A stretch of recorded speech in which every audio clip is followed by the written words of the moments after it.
Today, I'm going to talk about how the world is temporary and how this is the great philosophical problem that faces all of humanity. Welcome to Missing the Mark, where we look for meaning in strange places. I'm Christopher. So when I talk about the world being temporary, I do not mean in some grand cosmological sense that eventually there'll be the heat death of the universe or what have you. I'm not talking about that. I'm talking about in the ordinary sense of the world we live in, world in that philosophical sense, like the German Welt, or the sum total of everything we experience and interact with.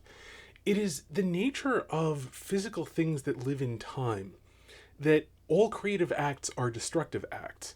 In order to make something, something else must cease to be in its way. So that if you want to make a painting, you can no longer have a full tube of paint.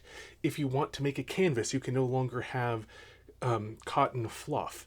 These are simple examples, but this is the way the world goes, actually, in a lot of very important things, including a lot of, say, human relationships. Like, if you want a child to become an adult, they have to cease to be a child. This is a dilemma that faces a lot of parents, actually, who get sort of overly attached to the cuteness and so on of their children, which is not supposed to last, and it is supposed to be, replaced over time by them being adults. But this occurs in all human relationships, not merely the parent-child one. Friends grow and change. Husband and wife grow and change. And if you marry, the person that you marry is not the person you will be married to several years down the road. Especially, if God blesses you with children, that is going to change you and your wife or husband tremendously. And how could it not? It would be actually a catastrophe if it didn't. And yet, these experiences, the things that you learn, will turn you into a different person than you had been.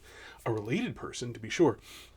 But nonetheless, not the same person, and not the same person in important ways. People, even friends, will discover some sort of interest they didn't have when you first met them that will take them in different directions, possibly away from you. It is the nature of everything in this world that nothing stays the same. And you can see that in the very nature of matter. Matter is always on the move and always changing. And if you go outside, you will see this tremendously. It is very much the case that plants grow and die and everything weathers. We live in an environment filled with the caustic gas oxygen that we need to live, and where caustic liquid, water, falls down from the sky with great force and weathers everything. Things do not change. Mountains come, mountains go, on, admittedly longer timescales than ours, but, rivers can change in meaningful ways even over human lifespan. Human relationships constantly change. People constantly change. We all grow old. We will all eventually die. And this stuff is... I'm going to get into the philosophical, how this is the great philosophical question in a moment. But interestingly, and related to that, something that will help us to see how, is how this is also the occasion of a great deal of sin. Because a great deal of sin consists of trying to snatch at the moment and make it last longer than it should, to make something last beyond it, to say, oh, if only I had this, then I would be happy. That is to say, I would have lasting happiness were I to have this thing that I shouldn't really have. But when you try to take it because it seems like, all your normal happiness, all normal happiness that is available is all passing. It's all transitory. It's all based on things that are here today and tomorrow are thrown into the fire. But metaphorically, for those who don't recognize the reference, the point being, we want something that lasts, and so we try to get it, and we fool ourselves into thinking, oh, this thing will last. So since it will last, unlike all the other things, in my experience, this is of central importance that I get this thing. I will trade anything for this thing. I will trade my honesty. I will trade somebody else's life, whatever it is. I will trade it all for this thing that will actually make me happy. And it can't, because it is the nature of things in this world to be passing. And so, it's not, I haven't thought it out. It's not intrinsically impossible that this, could in some way or other be related to all sin. But I'm not in any event claiming that. It's related to a lot of sin, though. And that shows you, and that's a good introduction to, the philosophical problem. Because the philosophical problem is, roughly speaking, since everything is changing, is there actually anything? Is anything real? And this is the basic problem that you get to, is because nothing stays the same. If it's real but it's gone, how much reality does it actually have? Whatever the thing is that you want to treat as real, spoiler alert, by the way, it is real. But I'll get to that later on when I talk about the different philosophical answers to this question. But I just don't want people to have no idea where I'm going. Okay, the thing though is, if everything, you can't even really talk about it if it's constantly changing, because what version of it are you even talking about? Which thing are you talking about? The one now, the one in a moment, the one in a year, the one in 10 years, the one 10 years ago? These things are different. Like, you can never drink out of the same river twice, because the water that was there that constituted the river has flowed on and it's different water coming down now. The banks of it are always changing and so on. And so some things do this on a much larger time scale than others. And if you don't actually want to take the question seriously, you can say like, oh, well, there are things that are long enough that it's close enough to lasting. And it's not true. That's just wrong. I mean, just straight up. Like, that's just being an idiot. Roughly speaking, by the way, this is to some degree what we might describe as the hedonistic philosophical answer to this question. Eat, drink, and be merry, for tomorrow we die. Like, I'm just going to pretend to be a beast and ignore the philosophical question. So you will see that answer all over the place. It's wrong and it's stupid, but, a lot of people are wrong and stupid. So, not much more to say about it. Of the answers that actually take the question seriously, as you examine and see that nothing lasts in this world, you can take basically one of three different responses to this. You can say that nothing is real. This, which I'll call the Nietzschean response. I think Heraclitus was there before him, as were others. But roughly speaking, you can say, you can take basically the nihilistic approach, that nothing is real. Then they'll branch off depending on other things. But that's the basic category. The next one is, you can say that while things aren't real, change is real. And it is the change that constitutes the reality. You'll see this in certain kinds of Hinduism, especially like the more philosophical Hinduism. Not, I think, so much like the common understandings of Hinduism, but when you're talking about like Hindu yogis and mystics and people like that, their understanding of Hinduism, it's more like along those lines. There are other philosophical systems as well that basically answer that change is the reality. And then the other answer that you can have is essentially yes, but not yet. That is to say, and you can see this in Platonism, you can see this in Christianity, in certain types of Judaism, I think most kinds or all kinds of Islam. You can see this basic answer that consists, roughly speaking, of this life is the prologue to reality, using prologue in a metaphorical sense, the prologue of the part before you actually get into the book. That this isn't real yet, but it's becoming real. It will be real. It is part of that reality. It's not fake. It's just a beginning stage that isn't there yet. So those are the three basic responses that you will see to this question.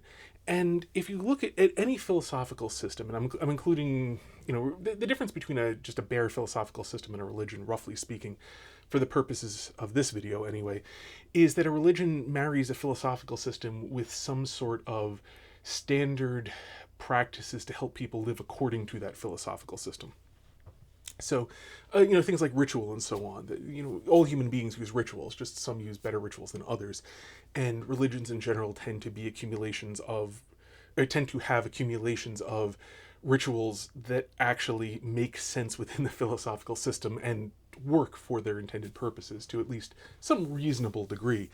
Unlike the ad hoc rituals that people tend to come up with, which frequently aren't very good and don't work well according to, for their intended purpose. So,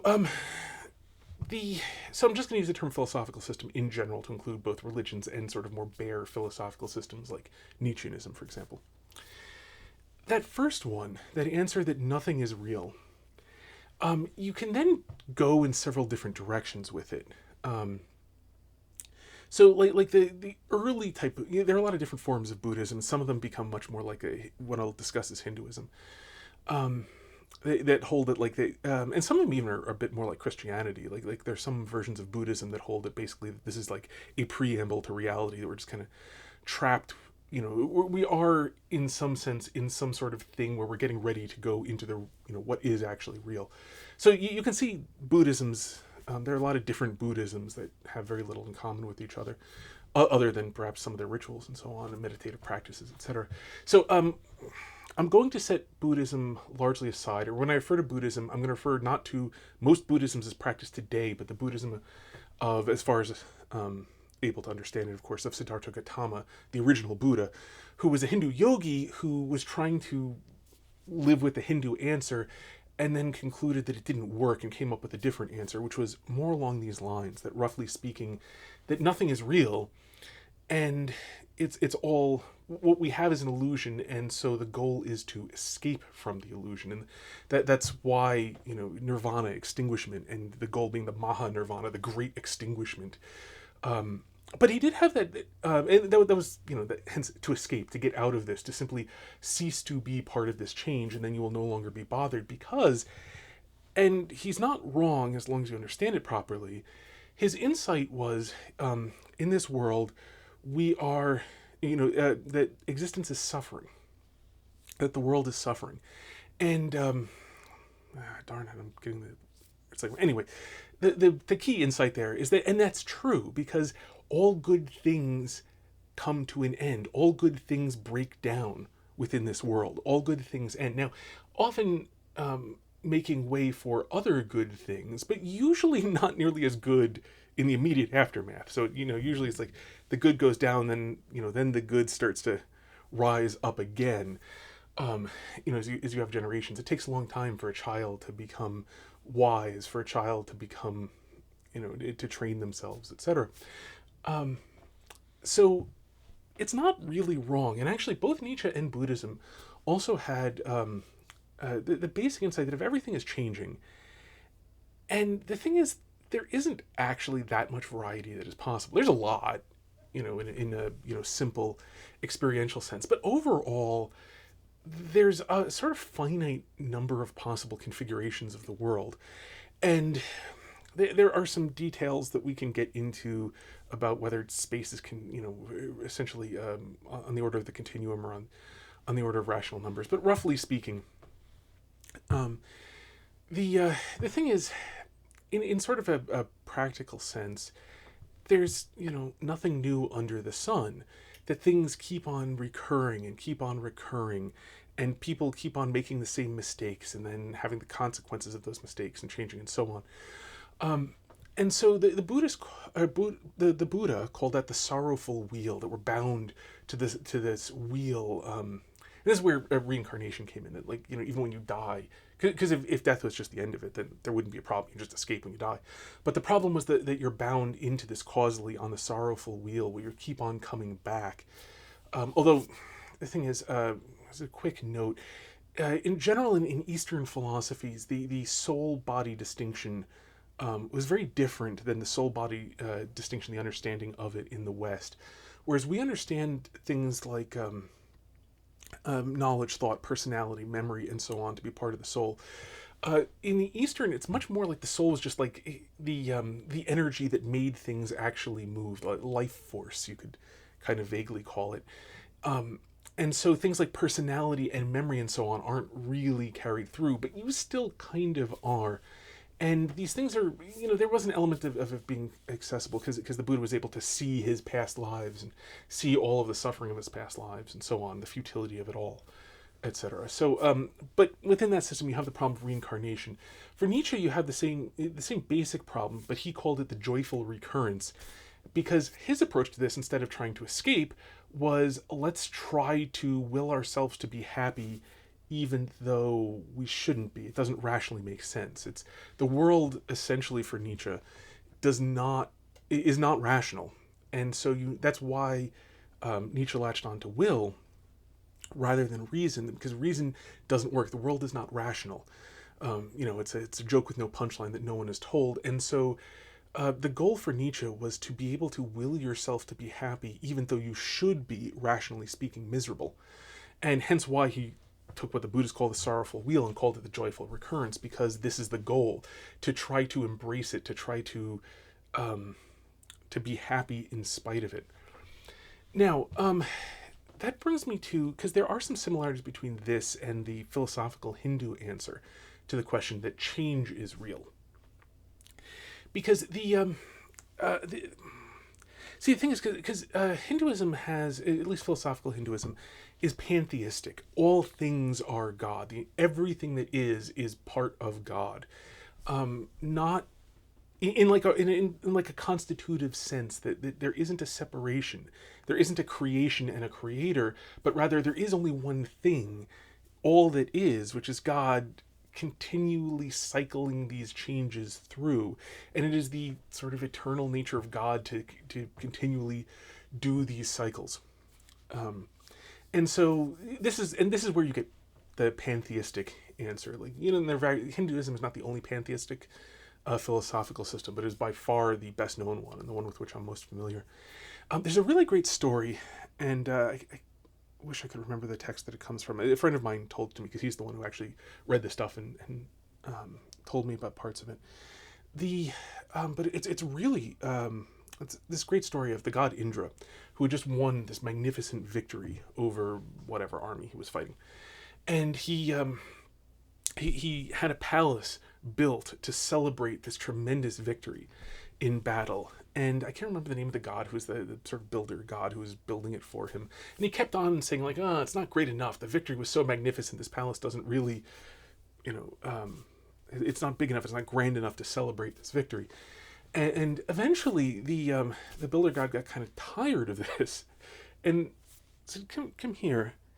And then he pointed at this row of ants going from their anthill off to some food. And there's this long line of ants going along, as ants do. And he said, do you see these ants? Every one of those ants has been Indra and will be Indra again.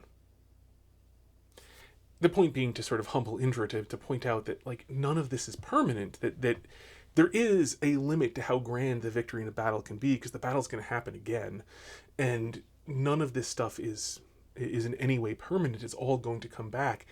That Indra will eventually reincarnate as an ant, and an ant will reincarnate as Indra, as well as into everything else. So that's why in that sort of understanding, that the idea of the moksha, which is different than the idea of nirvana, extinguishment, moksha is closer to is like a sort of understanding. It's where you see this. The recurrence, that this constant change, the eternal recurrence, is part of the nature of it, that all good and all evil are both part of God, that all happiness and all suffering are both good, that good and evil are both good, that all of these things, that creation and destruction and so on, these are all good because these are all part of the one thing that is, and its eternal nature to continuously cycle through. And so it goes through all being in this continuous cycle, continuous unending cycle. And so that is, and you'll see some other variants. Most of the Western sort of philosophical systems, like the post-Reformation philosophical systems, you see have a tendency to become much more Buddhistic, because that middle answer really does not appeal to Christians or to post-Christians. And so they tend to go much more the Buddhist way of trying to escape, or the Nietzschean way of trying to, and again, just to emphasize, original Buddhism, not the majority of Buddhisms as currently practiced. Western people will have a tendency to go, if they don't just go straight up hedonistic, of course, will have a tendency to go either the Nietzschean or the Buddhist response of saying that, well, nothing is kind of real. So, it is what it is. They don't tend to go the other thing, they don't tend to go the Buddhist way, because not believing in reincarnation in any useful sort of sense, philosophically useful sort of sense, I mean, they just don't worry about that part. Like, you're not trapped in the cycle. And so you don't need to worry about being trapped in the cycle because you'll have no continuity. When you die, that's it. You'll be done. So they're not worried about escaping. Escaping is a foregone conclusion. The one certainty is that you will definitely escape. And so the question is, how do you deal with it before you escape? The answer usually is not to end yourself, but rather to make the best of it that you can, and hence the Nietzschean response of will, or the hedonistic response of let's just pretend that it's all good. I'll just use enough drugs and sex and whatever. Sex in this case just being an endogenous form of drug production that's a lot safer than exogenous drugs are, because you can overdose on exogenous drugs, but you can't overdose on endogenously produced drugs like dopamine, serotonin, and so on. So most of the Western philosophical systems that you will see will tend to be along those lines. They usually aren't as honest with themselves as Nietzsche. They tend to involve much more lying to themselves. For a decently long time, this tended to sort of hook into the idea of progress. Technological progress will one day make us all perfectly happy. We will overcome through technology the way that, until we eventually die, because, you can't live forever. But, we will through technology overcome the fact that life is suffering and turn life into happiness. And they always ignore that it's not possible and that that's not what's going to happen. But you can see you can basically take, any of these systems and look at it along these lines, and then you'll see what system that came before it is substantially similar to, and then you can sort of get a head start on it by, studying, if you are interested in this one, studying up on the one that it basically comes to the same conclusions as, and it'll help you to gain insight and see what's going on with it. As I said, the Hindu type answer doesn't tend to appeal to people very much in the West. So you don't see it come up a whole heck of a lot. You'll see sometimes bits and pieces of it, variations of it. Occasionally people will try to borrow it just for the bare philosophical necessity of having some sort of explanation for why there is something rather than nothing. And this is why you'll see like the rubber band universe theory, the one that has the universe expand and then collapse again, and then for no reason, but admittedly we don't know much about the Big Bang, so once it collapses, it will then in some sense go supercritical, become a singularity, and then poof, become a universe again. And so you'd have this expansion, contraction. And there just turns out to be an unfortunate thing that all of our observations show that the universe is expanding faster now than it used to be. So the rubber band theory is, in fact, space is being created in between places. It's not just that things are moving apart. They're moving apart faster because space is actually inflating. It's becoming created in between things. So that whole thing fails absolutely miserably. You will see some people then try to save that idea, to try to get back to that sort of eternal recurrence as a philosophical solution, though not a sort of practical one, in like, maybe it's black holes. A black hole creates a new universe, and matter pours in, and that's the expansion of space, and so within that universe, it will create black holes too. So you'll have this. So instead of a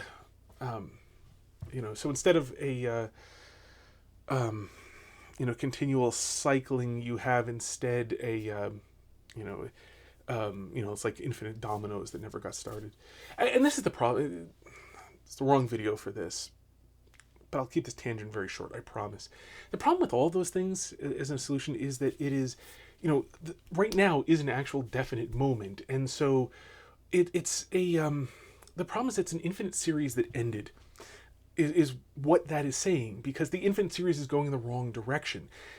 The series is going forwards and then stops. That's not an infinite series, because what they like to do is fool themselves, like, we could count the moments backwards, and so then that could go on forever, and there's no reason that has to stop. And in one sense, fair enough, but the problem is that's not what the moments are doing. The moments aren't going backwards, they're going forwards. This is, I've been falling forever and suddenly landed. This is, I've been lowering my rope down an infinite well forever, and then I hit water. That's a contradiction. You can't be doing something forever and then stop. That's the wrong direction. You can't take an infinite series this way and pretend it's an infinite series this way. You can't start with 1, 2, 3, 4, and so on, and pretend that's the identical thing as and so on, 3, 2, 1, done. That and so on doesn't make any sense when it comes before things. It can only be at the end of something, not at the beginning. It's just so frustrating because it's so incredibly simple, and yet so many people get caught up in it. Anyway, back to the subject. I said I apologize, but it wasn't a super long digression. They want this, but then they, within Western systems, they tend to want to borrow this idea of the eternal recurrence. The world being the actual, consisting of the cycling, or the universe, all that is consisting of the cycling, and therefore the cycling being eternal, in order to solve the philosophical question of why is there something rather than nothing. But they then, to the degree that they will use this, immediately forget about it, because they don't like the conclusions of it at all. Because it's really, really hard to try to make sense of evil being as much a part of the world as good, and destruction just as much a part as creation. It's very hard to sit with, especially if you come from any tradition that holds that creation is good and destruction, except insofar as destruction is necessary for creation, bad. That death is, not the way things should be. If you've come from that idea, because the thing is, spoiler alert, it's true, then you really have it's just, you can't sort of get over the psychological stumbling block of seeing oh, well, turns out mass murder actually is good, because it's been going on forever, it will go on forever, it's part of the nature of it, it's part of the destruction, which is intrinsically necessary in the cycle, in order to cycle through creation. Because the thing is, you don't have, within the, Christian, certain Jewish, Islamic, and a bunch of other philosophical systems, that hold that the world, Platonism, for example, that holds that the world is a preamble, it's getting started into reality. Creation is not equal with destruction. That it is okay to destroy lesser things to create greater things. Hence eating, for example, eating food, you're destroying the food in order to make it something greater, to make it a part of your body.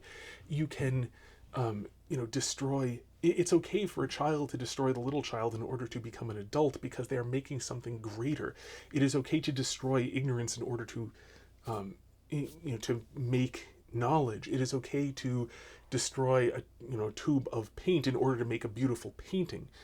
That there is an ordering to things, and within that answer, it's acceptable. Destruction is only acceptable insofar as it is in service of creation of something greater, because really that's the fulfillment of its telos, that we all are here until we have completed the reason we are here, and then we are no longer here. And so lesser things, it is their telos to become, to serve the ends of making something greater than themselves. So a full tube of paint, it is its telos, its natural end, its purpose. The reason why it is here is to make a beautiful painting.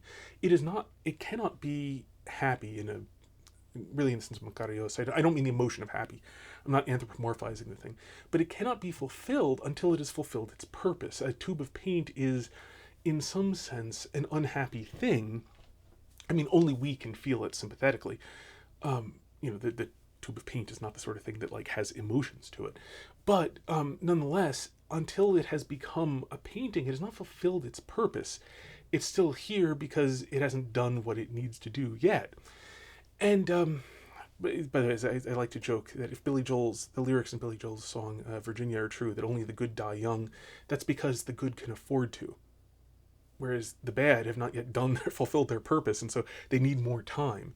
We all eventually run out of time, whether we use our time well or badly. But so within that system, destruction is acceptable, as I said, only insofar as it is fulfilling the natural ends of things to constitute or make or become part of something greater. Whereas in the recurrence idea, the thing is, all good must eventually go away so that you can have the creation of it again. So what you have is, it is not only it is not only good for destruction to happen in service of creating something greater, of greater being, but it is also good within the recurrent system to have greater being destroyed in favor of lesser being, so that it may eventually, complete the wheel again. That if you ground to a stop and didn't create it, there would cease to be anything within a recurrent system. You would have only stasis, and this is not the sort of world that can exist in stasis. You don't have eternity outside of time in which you can be eternally enjoying the goodness of something. You only have this temporary thing. If the temporary thing were to stop or to become static, it would cease to be. There would be, change as a measure of time, properly speaking. Even if you go to physics, although that's kind of the wrong domain to look for a full explanation of time. But change is essentially, or time is essentially a measure of change, and it's referenced against the standard measure of change. But as I said, look at the physics definition. Time is the amount of time is defined as the amount of time it takes for a certain number of vibrations of I believe it's a cesium atom at the moment. That is to say, these changes that go on in the cesium atom, a certain number of changes constitutes a span of time. So you have a working definition of these things. So even physicists admit that change is a measure, time is a measure of change. Now, so if you ever became static, it would cease to be. It would cease. You'd cease to have anything. Wouldn't be doing anything anymore. Which is to some degree the problem with it, and why you get certain things wrong. So if you've lived with the intuition that creation is that destruction is only acceptable in the service of things fulfilling their natural end to become part of something greater than they are, then I'm a little bit oversimplifying, because there's the nature of producing children and so on, and then we come to die, and it's a fallen world, so we don't operate quite the way we should. It's very complicated. And this is not here trying to explain the nature of everything according to Christianity. So I'm going to leave most of things out. Otherwise, I'd be here a really long time. So this is where, as you look at the various philosophical systems, depending upon what people were used to before they came up with them, only certain paths along this path of answers really becomes acceptable for the reasons that I've said, about the intuitions of when destruction is acceptable and so on. So that, as you look around amongst all the answers to questions like what is good, what is the meaning of life, why should you get out of bed in the morning, why is any of this worthwhile, why shouldn't you make away with yourself, anything like that, anything which does not take why you are doing things, anything that fundamentally gives you an answer to the question of why, or a fundamental question of, well, what is this stuff? Is this stuff, is there anything that is actually real? Is there anything that is actually worth it? And so on. Anything which answers one of these questions is going to be a philosophical system, because the answer to that question is going to entail basically some sort of stance on the fundamental nature of reality. And so as you look at them, what you will find fairly quickly is they all have a certain structure to them, because you have to answer this question. You cannot avoid answering the question of, is anything, since everything changes, is anything real? And how you answer that, and one or two attendant questions that follow with it, is going to answer a lot of other questions necessarily. Now, there's still significant variation. Christianity is not the same as Islam, which is not the same as Platonism, which is not the same as any of the various other philosophical systems that hold that like there is an eternity in which things are real that will follow, that our world is sort of building up to or kind of partaking in some way, but not in a full sense. These things have some very, very different and important distinctions to them. So please do not take what I'm saying to mean that it's all basically the same. It doesn't matter, what you believe. That's not true at all. It is, however, going to help you tremendously in understanding all of these things, to look at them through this lens of their answers to these questions, especially if you have not yet settled on one of them being true. This will really, really help you in evaluating the various philosophical systems that are the only possible alternatives. So, yeah, I think this is a good stopping point. There's a lot more to say, but I think that'll do well for another video. So, until next time, may you hit everything you aim at. If you like this video, then clicking the like button, according to YouTube, will make them more likely to recommend it to others. If you know anyone who might get something out of this video, then it would be kind to share it with them, or just share it on social media in general. And if you'd like to see future videos of mine, you can subscribe. And if you're not in the habit of checking your subscriptions page regularly, then I suggest clicking the notification bell and setting that to always, because otherwise subscribing to a channel basically just sort of like gives YouTube a hint that maybe it should consider recommending these videos to you, possibly at some point, if they think so. It's a funny world we live in. God bless.